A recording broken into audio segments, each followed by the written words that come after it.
'తేరే ఇష్క్ మే' cinema. అదే 'Amar come in' cinema. చాలామంది చూసే ఉంటారు ఈ పాటికి. సినిమా చాలా బావుంది.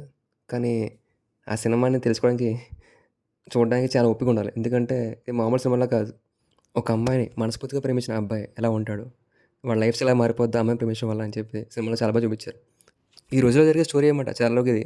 ఒకళ్ళని మనం కొంతకాలం చాలా మనస్ఫూర్తిగా ప్రేమించి, ఇంకా వాళ్ళే జీవితం, వాళ్ళే సర్వస్వం అనుకుంటూ ప్రేమిస్తారు కొంతమంది. తర్వాత కొంతకాలానికి విడిపోతారు. ఆ విడిపోవడానికి కారణాలు కూడా ఎవరు సరిగ్గా చెప్పుకోలేరు. అలాంటి జరిగిన సంఘటనలు ఈ సినిమాలో జరిగిన విషయం. ఒక లవ్ పాయింట్ ఆఫ్ వ్యూలో చెప్పాలంటే, ఒకళ్ళు మనం ఎంతో ప్రాణంగా ప్రేమించిన తర్వాత, వాళ్ళని వద్దనుకోవడం, వదులుకొని వెళ్ళిపోవడం చాలా కష్టంగా ఉంటుంది. ఈ ప్రాసెస్‌లో మనల్ని మనం చాలా కోల్పోతాం. ఆ బాధ చాలా కష్టంగా ఉంటుంది. అది పక్కోళ్ళకి చెప్పుకోలేం. మనం అనుభవించితేనే తెలుస్తుంది బాధ. అది ఎంతో బాగా చూపిచ్చారు. ధనుష్ గారు కూడా చాలా బాగా యాక్ట్ చేశారన్నమాట మూవీలో. నో అని చెప్పడం వల్ల తీసుకోలేని అబ్బాయి ఎంతో బాధపడదని చెప్పేసి ఆ అమ్మాయి నో చెప్పదన్నమాట ఆ అబ్బాయికి. అదే ఆ అమ్మాయి కోసం ఎంతగానో ప్రయత్నించి లైఫ్‌లో ఏమైనా చేసేద్దాం ఈ అమ్మాయి కోసం అని అనుకునే ఒక అబ్బాయి. మూవీలో పర్టిక్యులర్ సీన్ ఉంటుంది. ఆ సీన్‌లో హీరో అడుగుతాడన్నమాట హీరోయిన్‌ని. "నువ్వెప్పుడైనా ప్రేమించావా కనీసం ఒక్కసారైనా, ఒక్క రోజైనా కనీసం ఒక్క క్షణమైనా" అని చెప్పి అడుగుతాడన్నమాట. నిజంగా ఆ సీన్ చాలా బావుంటుంది సినిమాలో. అదే అబ్బాయి ఆ అమ్మాయి కోసం సివిల్ సర్వీస్ రాసి ఎగ్జామ్ పాస్ అయిన తర్వాత వస్తాడన్నమాట. అప్పుడు అమ్మాయి పెళ్లి జరగబోతుంటుంది. ఆ క్షణంలో అబ్బాయి అడుగుతాడన్నమాట. "ఇద్దరం పెళ్లి చేసుకుందామా ఈ క్షణమే? లేదా నన్ను చంపేయి. లేదా కలిసి చచ్చిపోదాం" అని చెప్పాడన్నమాట హీరోయిన్‌తో. ఆ సీన్ నిజంగా చాలా బావుంటుంది మూవీలో. ఇంతలా అడిగిన తర్వాత ఆ అమ్మాయి నో చెప్తుందన్నమాట అబ్బాయికి.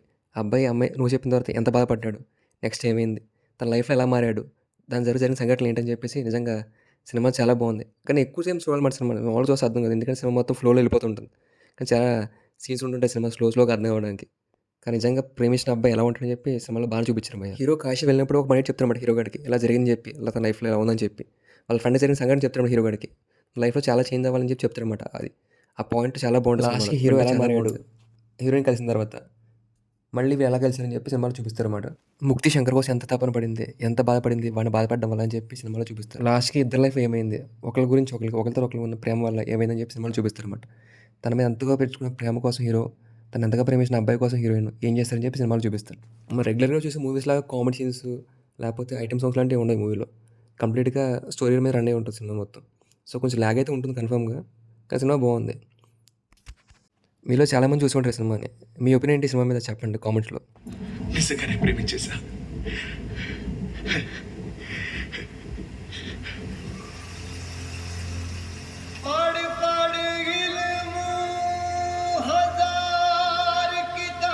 ముక్తి!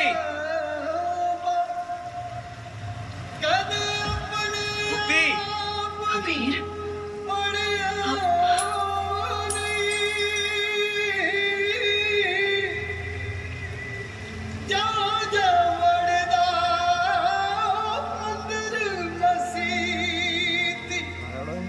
कदे अपने मन विच